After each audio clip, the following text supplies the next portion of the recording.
time. Like the writers of our lives were like, damn, this season's getting stale. What do we do? Let's throw a rapist, wrestler, TV maniac into one of the most powerful positions in one of the most powerful countries in the world. Fuck it, let's see what happens. And anarchy happened. And then towards the end of that, let's just add a pandemic. I think the main point is they are afraid to make their characters look weak. Because they go with the mentality of oh, we have to like make people see that women are strong, which is like no argument there. Or is comedy just like a free for all? Like, should comedy even have boundaries? Yeah, I say it's a free for all. There shouldn't be any boundaries. There's always going to be a market for something. So it's usually the people who get offended are usually in the minority, not because they are minorities or because they get offended for other people when they say jokes, and it's like kind of terrible to have that mindset. But it should be a free for all, and I would argue that comedy is not that really subjective.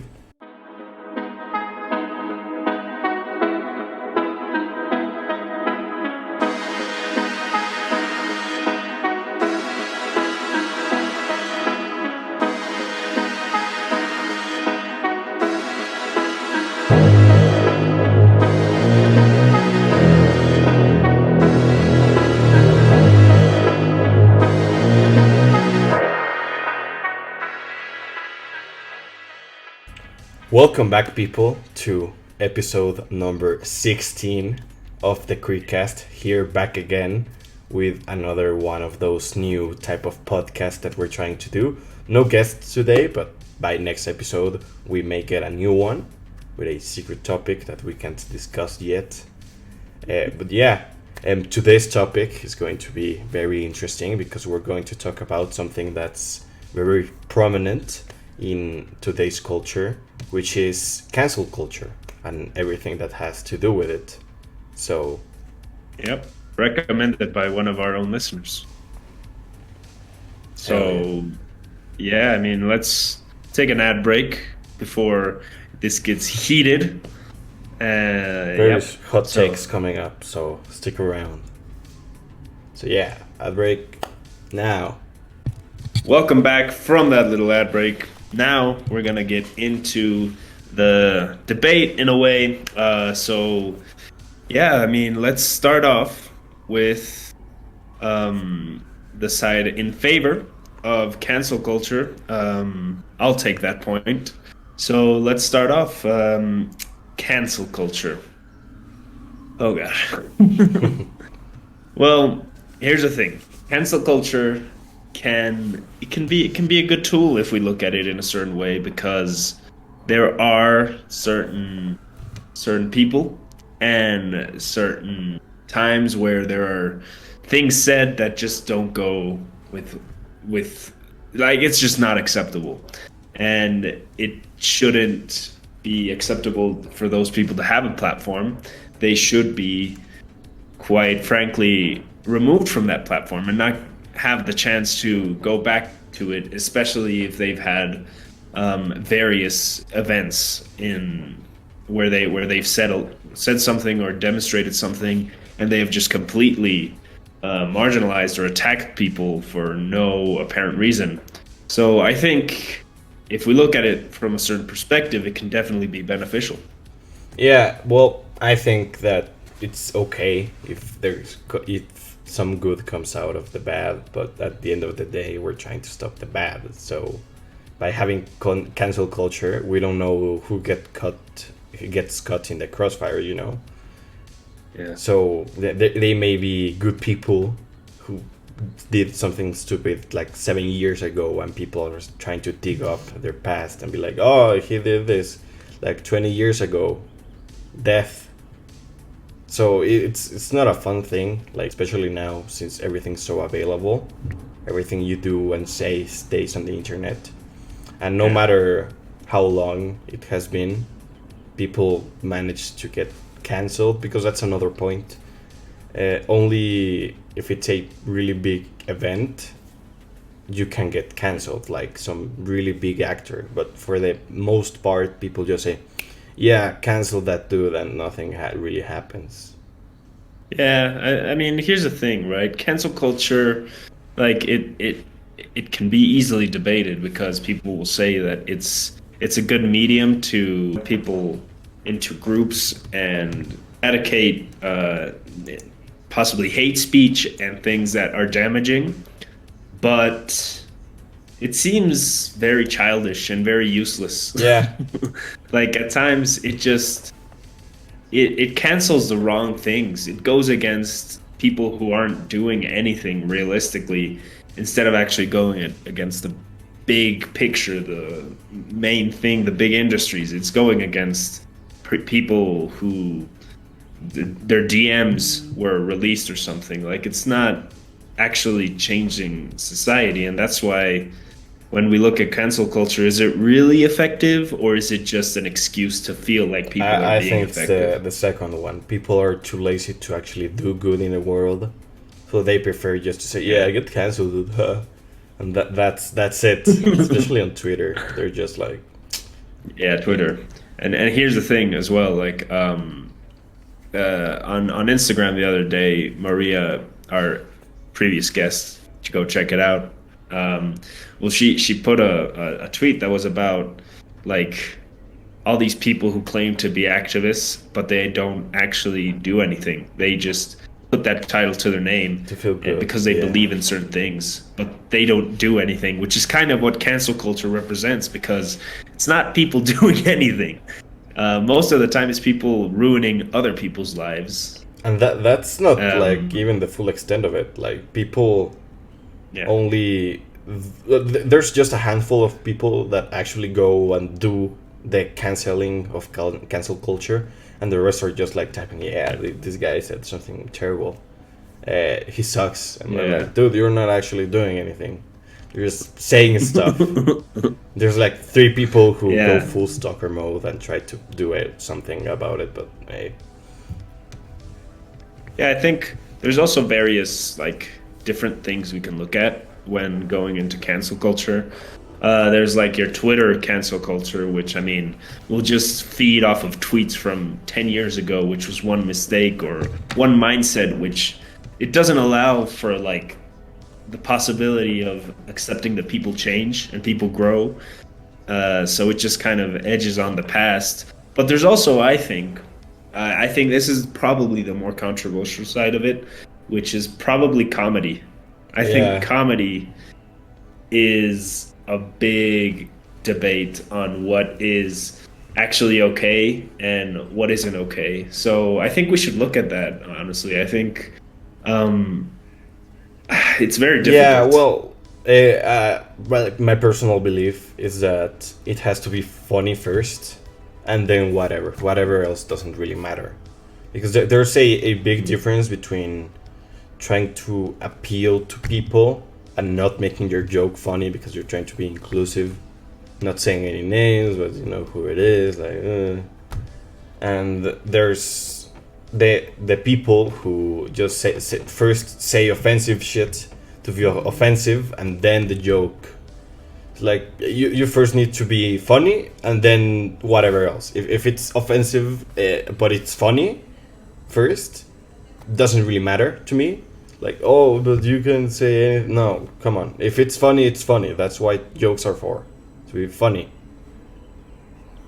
Yeah, it's a very gray area because comedy is subjective. So what means that like a comedian will be funny first because it's never going to appeal to all the crowds. That's for certain.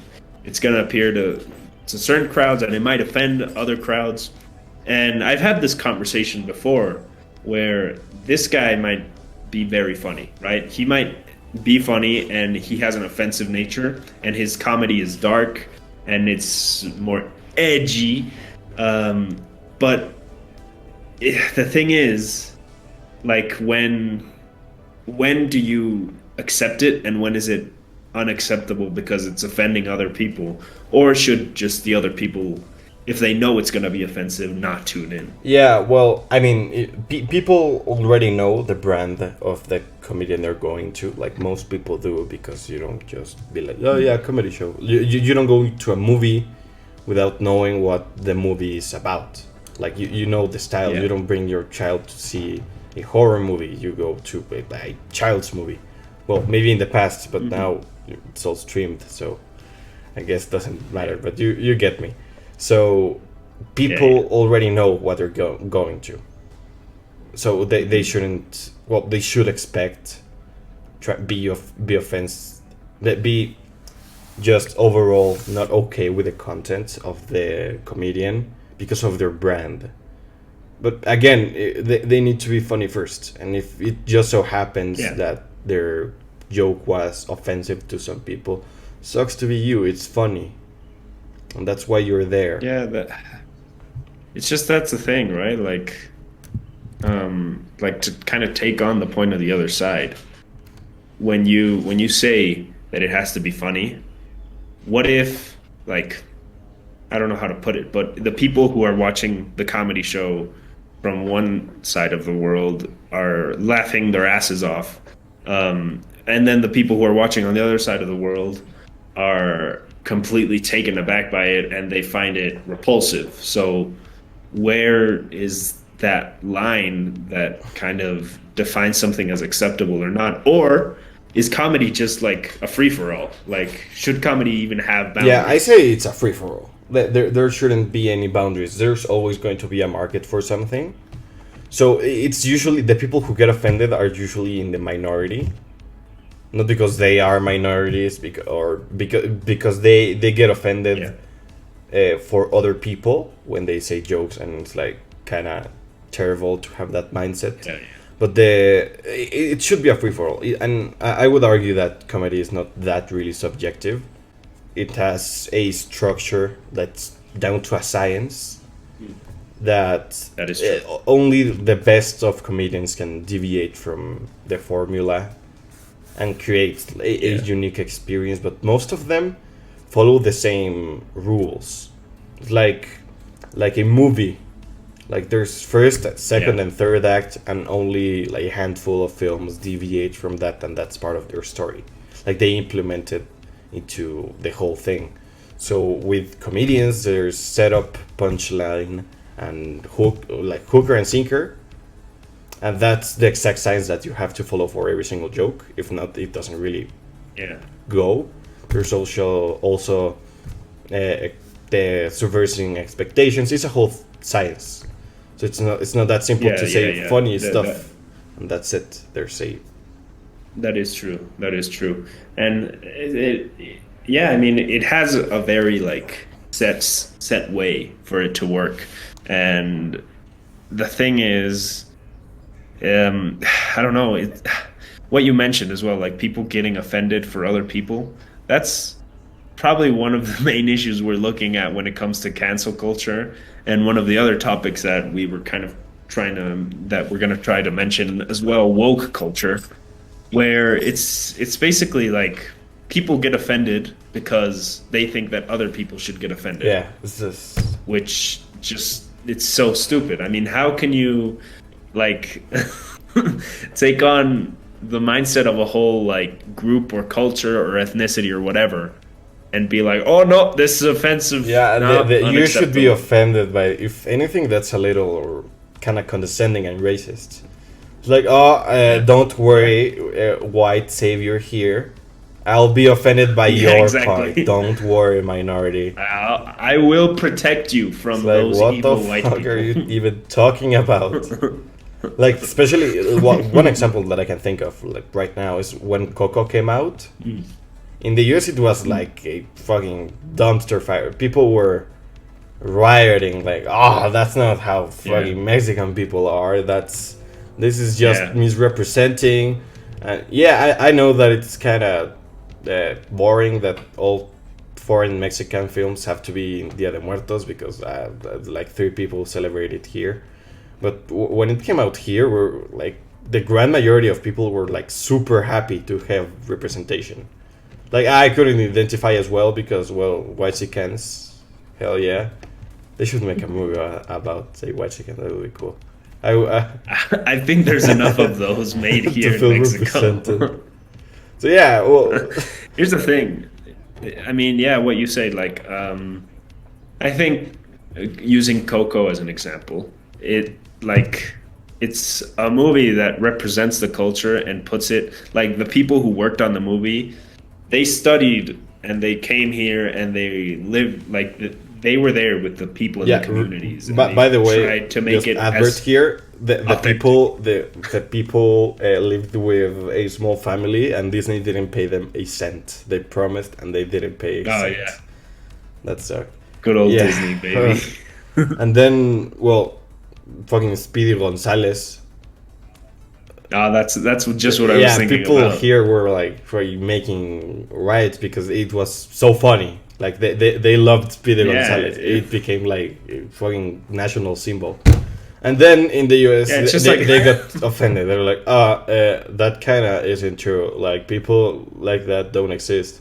Like it's just like not like that. And sure, there's probably people who were also offended. I'm gonna acknowledge that people were probably offended. Yeah, I mean, but most people probably Yeah, weren't they offended. realize it's like a cartoon. Mexican culture is also a lot of like it's a lot of joking around. It's a lot of taking the piss out of the other person and like it's not I don't know. Nobody really felt like, at least from what I perceived, I don't think Speedy Gonzalez was like that, yeah. people were like, oh, Ah. how could they do Like, that? look at it. It's fucking brown and it has a sombrero. And like, whoa, dude.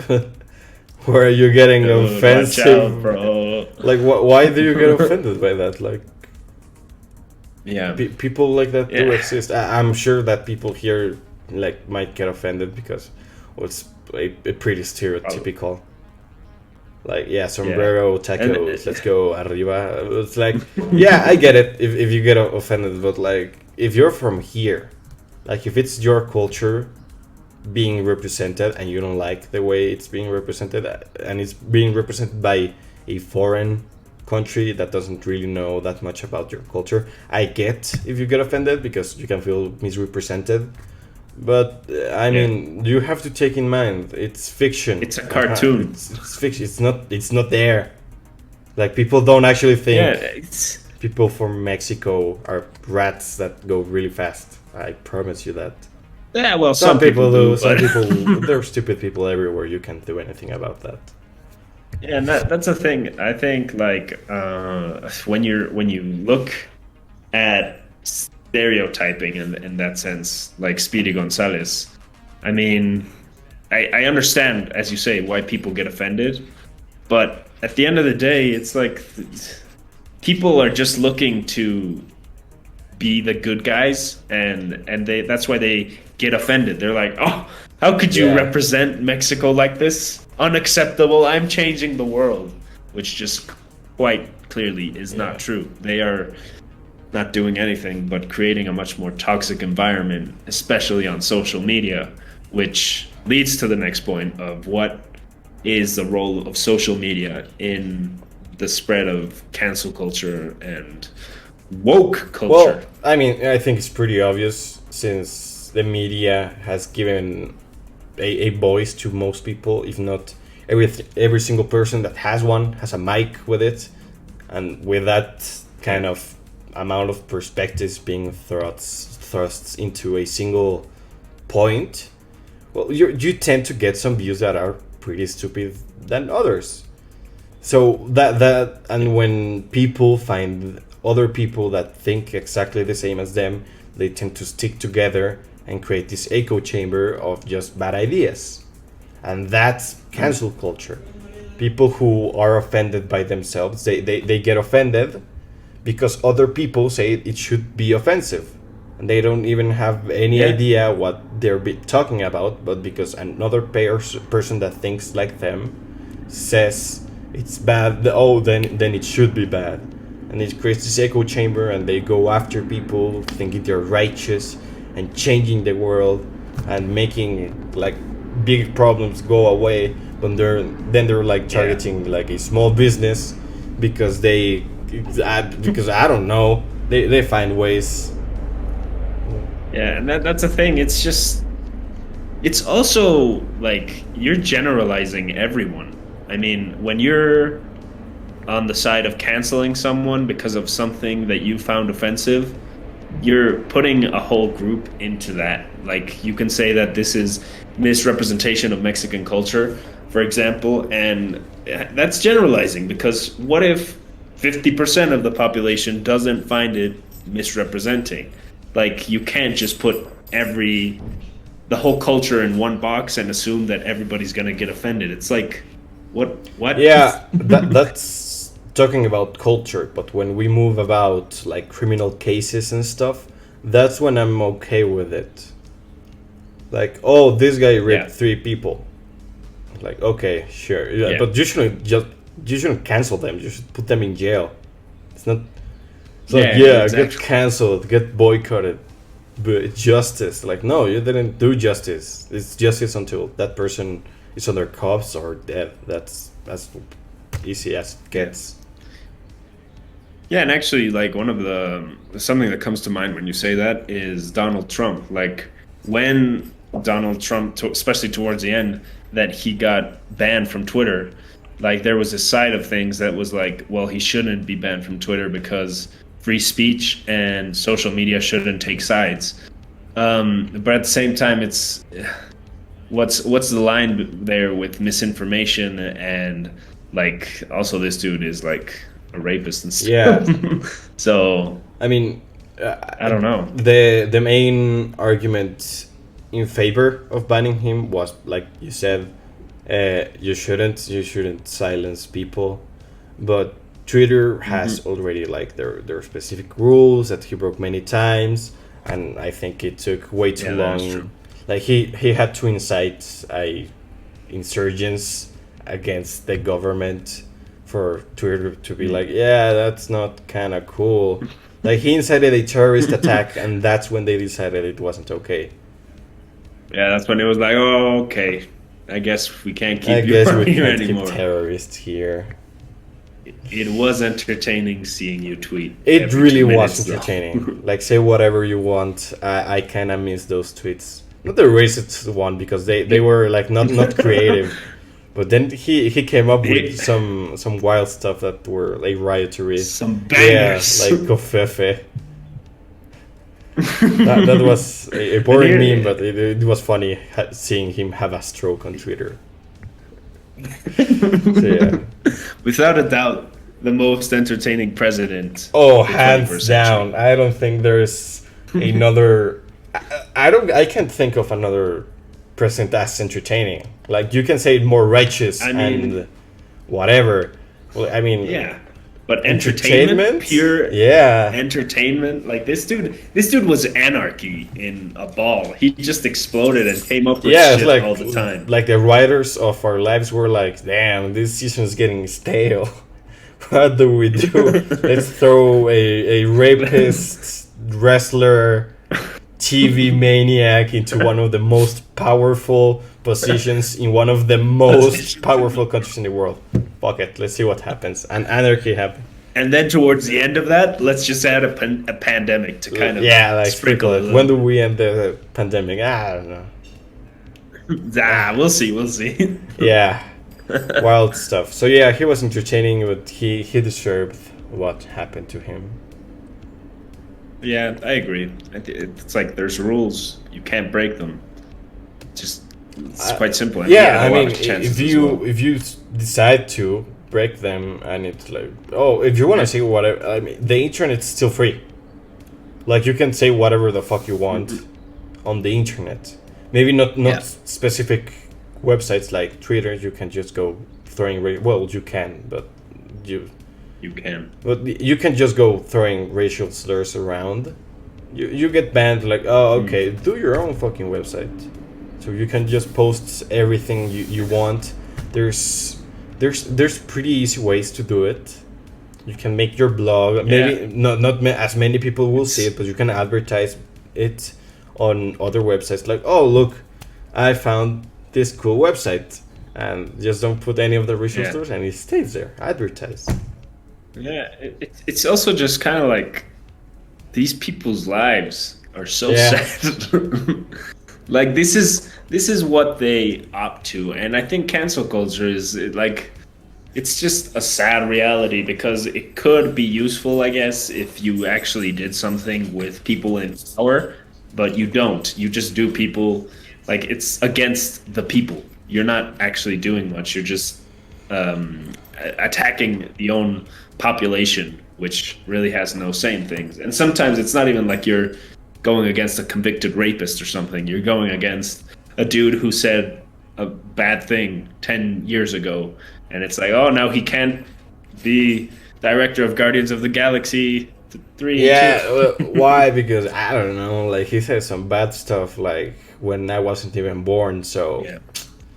mm, So I guess people don't change. We gotta yeah, ban people him. aren't able to change. But you already saw his first Yeah. movie, and it was okay. Like it's, yeah, Racist. yeah. Racist. It's the easy way out. Yeah, it's basically just like a bunch of kids arguing That's the against each thing. other, and then when they're losing the argument, they're just starting. Yeah, Going, there's no like 50-year-old. Well, they're boomers, but there's no like old people. Not that if you're yeah, 50-year-old, well, kinda, but like, chill, okay. But there's no like grown people going canceling people. There's always like yeah, from fucking 13-year-olds to 20-year-olds, and that's about the range that we're dealing with. It's not people that yeah, think. I know we're young, but come on, it's information and stuff. Our cognitive abilities. yeah. I don't want to say that we're superior, but we don't do stupid stuff like that. We have better admirations and dreams over just being like mad for Canceling people. people. Yeah. Yeah, yeah. And this one of the things that I wanted to touch on, which I think is one of the final things we're going to touch on, was woke culture. Which I saw a video the other day, which was this. It was on YouTube about this lady talking about kind of feminism in film and woke feminism and how it affects like the real feminism. I don't know. I might trigger some people, but hey, that's what we're here for. Well, not really, but sure. So basically, what she talked about was like that part of the reason why a lot of hate goes towards things like the new Ghostbusters with women, the new Ocean's 11 with women, the James Bond with women, all these kind of movie remakes and characters. It's because the characters are Yeah, shit. it's not. It's not because people hate women. It's I mean, because sure, the characters there's are people bad. that do, like for some fucking reason. Well, yes. And there's surely people that just hate it because they're women. It's like, okay, but this is pretty fucking obvious. Like, your character doesn't work. Like, oh, don't Yeah, even get me that's the started thing. on the Star Wars sequels. Like, Oh, yeah, that one receives a shit. Yeah, a like- lot of hate as well as. come on. Yeah, and that's the thing. It's like also Captain Marvel, for example, and there was also like this show with a female Batman, Oh, like and Batwoman? a lot of no, but it was like Batwoman, but it was like Batman, but with a woman. And one of the lines that she put in the video was like, where she says like, yeah, this suit is great and all, but it will become great now that a woman wears it. And it's just like terrible Yeah. writing and character. Like the basis of these characters is basically we're women, so you gotta like us. That's the main thing. They miss the points. When you don't create your own character, you have to understand where the original came from. Like, I'm a big Yeah. fucking nerd. So when we're talking about Star Wars, it's as simple as the good guys against space Nazis. That's about Yeah. the entire story of Star Wars well, Basically. 4 to 6. But if you go into, well, if you delve deeper into the story, you find a story about how people change and the power of you being united. And if you go to the prequels, terrible writing, but well, terrible writing in like dialogue wise, but like story wise is like pretty fucking good. It's more about politic oriented. So you already know that people don't hate politics. It's just how they're presented. If you didn't see, well, the first ones, like, well, the prequels, they're about, the main idea is about how a power, how a government can become totalitarian, like from out of nowhere. Like you go from a republic to an empire, like in 3 movies. Like what the fuck? And and when you see that, when you understand that, you can make a better story later. You understand what makes that story good, and the universe that it takes place in, and then you make the sequels that are like, yeah, fuck it, I don't know, remake them with no clear plan and bad characters that have no time to breathe, and people are like, yeah, I don't like that. Yeah, like I like good characters. Yeah. They're like, oh, it's because I'm a woman. It's That's like, the thing. oh, dude, this sucks. Yeah, you have to build characters. Like it's not just a given thing that people are gonna like your character, and I think that's the main thing. It's just like if I look at Captain Marvel, it's like she's such a personality. Like she has no personality. She's just like, I am a woman, I am strong, and I am the strongest superhero in the whole entire Thor can galaxy. take her, but yeah. Yeah, well, that she disagrees in an interview. There was a whole interview when she got mad about that. Kind of really weird, and it's bad because like the Thor is really charismatic, so yeah. Yeah, I know, and that's the thing. It just breeds hate because it's not like, I mean, there will be people who are hating on it just because it's a woman, but by all means, I personally, I don't care. You want to make James Bond a woman? Sure. I mean, kind of lacking creativity, you can make another character. Yeah, but once again, I'll step in. That's not understanding the character. Like the main, there's characters that only work with your specific gender. Like Lara Croft. Oh, you just I know, but I think it's not a large concept to understand. Like James Bond, it's supposed to be this Casanova guy, kind of flirty, and uses like it's the whole appeal only comes if he's a man. Like if he's a woman, it like it's not that you can't like a female spy, but his character simply doesn't work as a woman. Like another example, like here, like with the thing that you said about Batwoman. Yeah, I mean, it has to be really well made because Batman is all about fear. Yeah, that's the thing. Batman is like, this is a character that has been built since the 1940s. It's this guy that has like each pec weighs like 50 kilos. Like this guy's a fucking tank. Like he's supposed to be imposing and overpowering, and like, oh, fuck you up. And then there's like characters like Robin who can work as a woman because he's more of nimble and like going like ho-ha. Like he's not going to break the back of someone.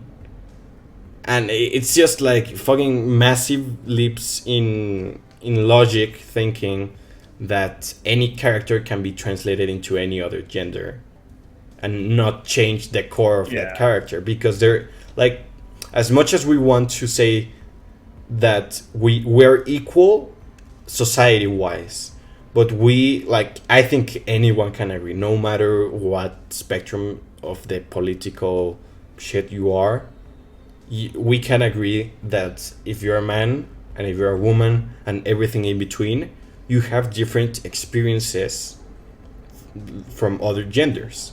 Like if I'm a man, I'm not going to live the same thing as a woman, especially in this country. And there's stories that are built by those experiences. You can't just be like that. And here's my thing, right? You could have like, I think my main issue is why do you have to make characters that already exist and like just completely change their whole focal point? Why like we can make new stories, we can be original, we can be creative. And there have been amazing female characters. Like it's not just because you're a female that you can't be a powerful and amazing character. Like there's a lot of terrible men characters, there's a lot of terrible women characters. Like it goes either way.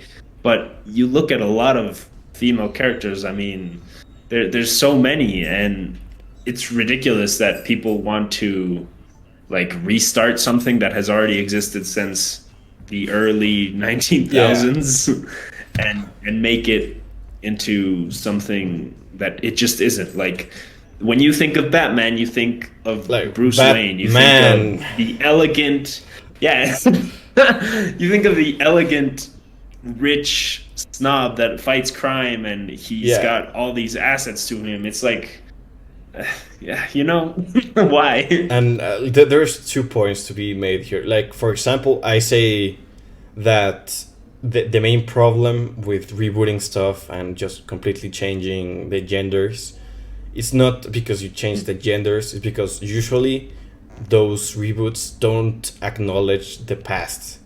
Like for example, on the new Ghostbusters, it's like the previous didn't exist. Like Yeah. people make cameos once in a while, but they're like, yeah, old movies, am I right? This is the cool hip stuff, and it's like, what the fuck, dude? I like the old one, and like the Ghostbusters, like to some aspect, like they didn't remake the characters just into women; they made completely new characters, so it definitely can work. It doesn't matter if they're old Yeah, men of course. or women. Like as long as you make a strong character first, like that's it. The rest writes itself, Yeah. and Yeah, that's the thing. Like, if you look at, for example, Star Wars, right? It's such an expansive it's world your and whole universe. fucking galaxy Like, to your disposal. literally, you can make so many characters, and it's just like I don't know. People just don't know how to make characters because they just grab like previous models and completely shift them into women, and their whole thing becomes I'm a woman, I'm Yeah, strong, that's and the thing. invincible. I love that series. Like you should really watch it, and it has some really strong female characters too, like Adam Eve. Go watch it. No, pirate it. Don't give them money. So first, I think the main point is they are afraid to make their characters look weak because they go with the mentality of oh, we have to like make people see that women are strong, which is like no argument Yeah. there. But when you go Yeah. with that mindset and stick with it all throughout, you kind of miss the point of making a character. You end up with characters like Ray from its sequels that don't struggle ever. Yeah, And it's precisely. like, okay, I get it. She's powerful and all, like strong woman. Like, yeah, go get it. But if Yeah. they never struggle, the whole fucking story suffers for it. Like you can't. Yeah, that's like, the thing. Come on, it like perfect example. You go to a movie like Alien. The protagonist, like the grand majority of the whole fucking film, is just a struggle. But you're with it. Yeah. You're like, she's fucking weak. I could do better. Like no, like she's struggling, but like if I was in that situation, I was dead like in 3 minutes. And it's just this Yeah, exactly. strong character that struggles all throughout the movie, but the whole fucking appeal is that they overcome those struggles and rise above. That's the whole hero's journey. That's Yeah, exactly. That's what makes a good like in order to have a good character, people also have to relate to a certain extent. And when somebody is perfect, like when they're just born perfect and they have no flaws, they have no mistakes, they have no struggle, it makes it impossible for that character to actually symbolize something deeper. Because if you want a good character, look at any character. They always have to struggle in order to be where they are. And like it's just the whole circle. And if you want to complete it, you have to have that struggle. And it's not making female characters look weak. It actually makes them look stronger, because when you overcome adversity, that's what That's really strength. makes you strong. But Yeah. if you go like throughout the whole fucking film being like, oh yeah, I'm doing this. Like, I'm a Jedi now. I'm Rey Skywalker. I have force powers and I'm like super cool and like drive really good. Yeah. It's like, where's the struggle? Like, there's no stakes. Why? There's no stakes. Yeah. Because you know they're going to, I mean, technically in every superhero movie you're going to realize that the hero always, well, most of the time wins at the end. Like, if you go into a Marvel movie expecting the villain to win, you're going to Infinity War, wrong. and that's it. Like, you know they're going to win, but it's not about that. It's not about who wins. It's about the struggle and the character and the action. It's the whole thing that brings the whole thing together. But if you're afraid to make your character look weak, then you have to make the character overcome adversity. That it's a pretty standard writing tactic that people don't get because I don't know. But yeah.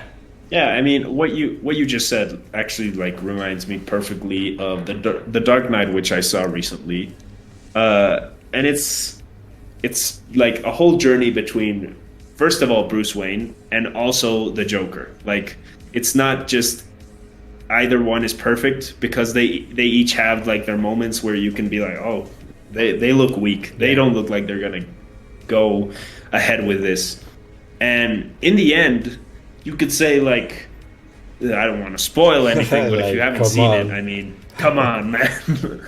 But yeah, like, you can't say that either of them realistically won, because at the end of the day, like, Joker manages to kind of spark anarchy and destruction, and Batman has to fall and break his rule, which is not to kill.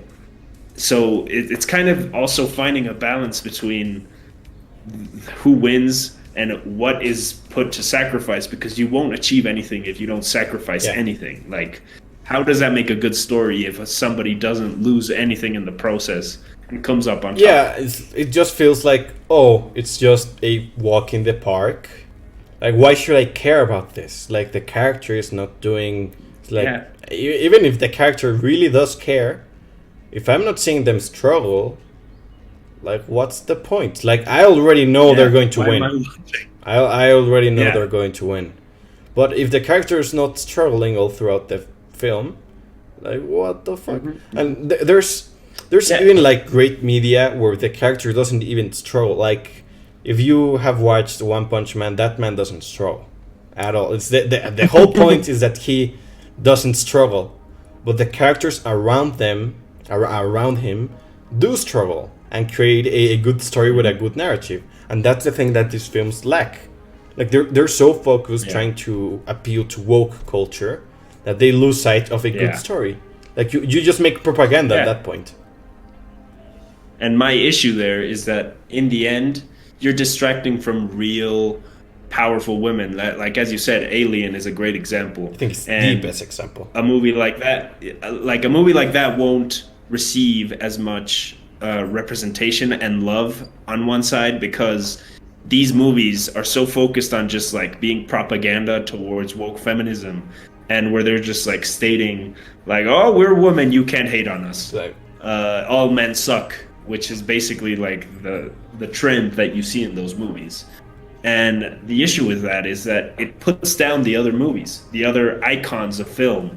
And I agree. I think women do need more representation in film. I think they need more main characters. They need more of their own, more franchises as well. But the key to that isn't rebuilding or, well, remaking old franchises that were just like the most like representative characters in a way, like James Bond, Batman, Like, dude, what are you doing? Make some new characters. Be original. God damn it. Like I don't get why it's so difficult. You don't. If you're a good, well, now I get it. Like I solved my own question.